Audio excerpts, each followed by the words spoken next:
রাষ্ট্রপতির অনুষ্ঠানে স্থান বদল ও প্রোটোকল বিতর্কে কড়া অবস্থান কেন্দ্রের। শিলিগুড়ি সিপি ও দার্জিলিংয়ে জিএমকে ডেপুটেশনে চাইল কেন্দ্র। চাওয়া হলো রাজ্যের মত। যুদ্ধের আছে জ্বালানির জ্বালা, আজও ভোগান্তি অব্যাহত। হচ্ছে না বুকিং, ডিস্ট্রিবিউটরের অফিসে লাইন, অটোর এলপিজিতেও টান। ওদেরকে তালা মারি দিয়ে আগুন লাগাই দেবো, জেল কাটবো। জ্বালানির আজ রাজধানীতেও। সংসদ ভবনের সামনে ধর্ণা তৃণমূলে, পাল্টা কটাক্ষ শুভেন্দুর। ইরানে খোমেনির বাড়ির সামনে ধর্ণা দিক, ডিঙ্গি নৌকা নিয়ে অর্জুন পোলারিতে পাহারা দিক। সুপ্রিম কোর্টের রায় অবিলম্বে কার্যকর করার দাবি। ধর্মঘটে সরকারি কর্মীরা, ব্যাপক প্রভাব। দাবি সংগ্রামী যৌথ মঞ্চের। উপস্থিতি 95 থেকে 97%। পাল্টা দাবি সরকারের।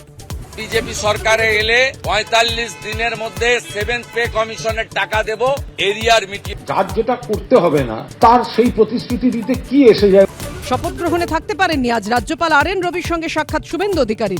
উপহার দিলেন গীতা। হাত জোড় করে বলেছি সংবিধান বাঁচান। আগামী সপ্তাহে ভোটের দিন ঘোষণা। 2 থেকে 3 দফায় হতে পারে নির্বাচন। বকেয়া ডিএর দাবিতে ধর্মঘট পালন সরকারি কর্মী সংগঠনের। প্রভাব পড়েনি দাবি রাজ্যের। ঘণ্টাখানেক সঙ্গে সমান রাত 8টা।